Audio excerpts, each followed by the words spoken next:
କାଙ୍କଡ଼ର ସବୁ ସେଇ ପୁରୁଣା ରେସିପି ଖାଇକି ବୋର୍ ହେଲେଣି କି? ତାହେଲେ ଏମିତି ଗୋଟେ ଥର ନୂଆ ଉପାୟରେ ବନାନ୍ତୁ। କାଙ୍କଡ଼ ନ ଖାଇବା ଲୋକ ବି ଖାଇଯିବେ। ଆପଣମାନେ ଆକୁ ଭାତ ରୁଟି ସହ ଖାଇପାରିବେ। ଭିଡ଼ିଓଟି ଭଲ ଲାଗିଲେ ଲାଇକ୍ ସେୟାର ସବସ୍କ୍ରାଇବ୍ କରିବେ। ନମସ୍କାର, ଇତିଶ୍ରୀ ଓଡ଼ିଆ କିଚେନରେ ଆପଣ ସମସ୍ତଙ୍କୁ ସ୍ୱାଗତ। ପ୍ରଥମେ କାଙ୍କଡ଼ ନେଇଛି 300 ଗ୍ରାମର, 2ଟି ମିଡ଼ିୟମ୍ ସାଇଜ୍ର ଆଳୁ ନେଇଛି। ତା ଉପର ଚୋପାକୁ କାଢ଼ି ନେଇଛି ଆଳୁର, ତାକୁ ଭଲସେ ଧୋଇ ନେଇଛି। କାଙ୍କଡ଼କୁ ଏବେ କାଟି ନେବା। ଦୁଇ ସାଇଡ଼୍ରୁ ଟିକେ ଟିକେ କାଟି ନେଲି। ତାପରେ ଏମିତି ଦୁଇ ଫାଳ କରି ନେବା। ତାପରେ ଲମ୍ବା ସେପ୍ରେ ରଖିକି କାଟି ନେବା। ଯଦି କାଙ୍କଡ଼ ଟିକେ ଅଧିକା ପାଚି ଯାଇଥିବ ତାହେଲେ ତା ମଞ୍ଜିକୁ ବାହାର କରିନେବେ। ଆଳୁକୁ ବି କାଟି ନେବା, ଦୁଇ ଫାଳ କରିନେବା। ତାପରେ ଟିକେ ମୋଟା ରଖିକି ଲମ୍ବା ସେପ୍ରେ କାଟି ନେବା। ଯେମିତି କାଙ୍କଡ଼ କାଟିଲେ ସେମିତି ହିଁ କାଟି ନେବା। ଆଳୁକୁ ପାଣିରେ ପକାଇ ନେବା। ପିଆଜ ନେଇଛି 3ଟି। ପିଆଜ ଟିକେ ଅଧିକା ନେଇଥିବେ, ବହୁତ ଭଲ ଟେଷ୍ଟ ଆସିବ। ପିଆଜକୁ ବି ଲମ୍ବା ସେପ୍ରେ କାଟି ନେବା। ଆପଣମାନଙ୍କୁ ଯଦି ଆଜିର ରେସିପିଟି ଭଲ ଲାଗେ ତାହେଲେ ଭିଡ଼ିଓଟିକୁ ଲାଇକ୍ ସେୟାର ସବସ୍କ୍ରାଇବ୍ କରିଦେବେ। ଏଠି ସବୁ ପିଆଜକୁ କାଟି ନେଇଛି। ଏଠି କାଙ୍କଡ଼ ଆଳୁକୁ ବି ପ୍ଲେଟ୍ରେ ରଖି ନେଇଛି। କଢ଼େଇ ବସାଇ ନେଇଛି। 3 ଚାମଚ ବେସନ ନେଇଛି। ବେସନକୁ କିଛି ସମୟ ଲୋ ଟୁ ମିଡ଼ିୟମ୍ ଫ୍ଲେମ୍ରେ ରଖିକି ଭାଜି ନେବା, ତାର କଞ୍ଚା ବାସ୍ନା ଗଲା ପର୍ଯ୍ୟନ୍ତ। ବେସନ ଦେଇକି ଏମିତି ଗୋଟେ ଥର କାଙ୍କଡ଼ ଆଳୁକୁ ବନାନ୍ତୁ, ବହୁତ ଭଲ ଟେଷ୍ଟ ଆସିବ। ଏଠି ବେସନ କିଛି ସମୟ ପରେ ଭାଜି ହେଇଯାଇଛି। ପ୍ଲେଟ୍କୁ କାଢ଼ି ନେବା। ଏଠି ପ୍ଲେଟ୍କୁ କାଢ଼ି ନେଇଛି। ସେଇ କଢ଼େଇରେ ହିଁ ଅଳ୍ପ ଟିକେ ତେଲ ପକାଇ ନେବା। ତେଲ ଗରମ ହୋଇସାରିଲା ପରେ କାଙ୍କଡ଼ ଆଳୁକୁ ପକାଇ ନେଲି। କିଛି ସମୟ କାଙ୍କଡ଼ ଆଳୁକୁ ଭାଜି ନେବା। ଏବେ ଲୁଣ ପକାଇବାନି। ଯଦି ପ୍ରଥମରୁ ହିଁ ଲୁଣ ପକାଇ ନେବେ ତାହେଲେ କାଙ୍କଡ଼ ପାଣି ଛାଡ଼ିଦେବ, ଆଉ ଭଲସେ ଭାଜି ହୋଇପାରିବନି। କଭର୍ କରିନେବା। ମଝିରେ ମଝିରେ ମିକ୍ସ କରିନେଉଥିବେ।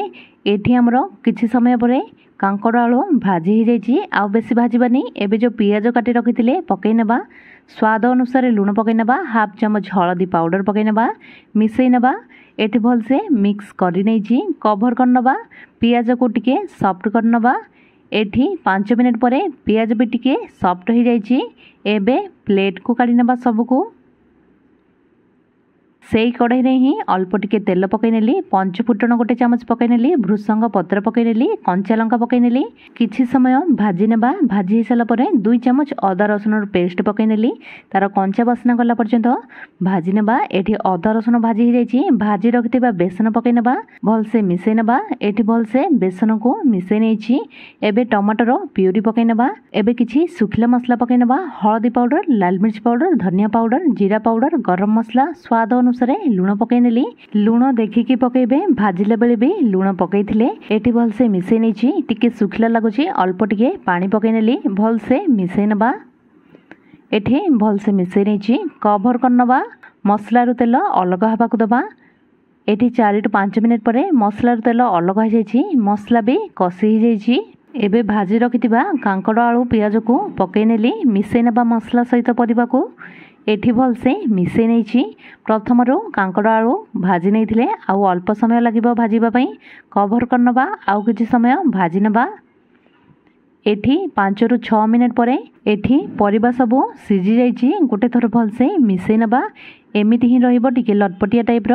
ଆପଣମାନେ ଆକୁ ଭାତ ରୁଟି ସହ ଖାଇପାରିବେ, ବହୁତ ହି ଟେଷ୍ଟି ଲାଗିବ। ଆପଣମାନେ ଗୋଟେ ଥର ବେସନ ଦେଇକି ଏମିତି କାଙ୍କଡ଼ ଆଳୁ ନିଶ୍ଚିତ ବନାନ୍ତୁ। ଆଜିର ଭିଡ଼ିଓଟି କେମିତି ଲାଗିଲା କମେଣ୍ଟ ଦ୍ୱାରା ନିଶ୍ଚିତ ଜଣାଇବେ। ଆଜିର ଭିଡ଼ିଓଟି ଯଦି ଭଲ ଲାଗିଥିବ ଭିଡ଼ିଓଟିକୁ ଲାଇକ୍ ସେୟାର ସବସ୍କ୍ରାଇବ୍ କରିବେ। ପୁଣି ଦେଖା ହେବ ଆଉ ଗୋଟେ ନୂଆ ଭିଡ଼ିଓରେ। ରହୁଛି, ଧନ୍ୟବାଦ।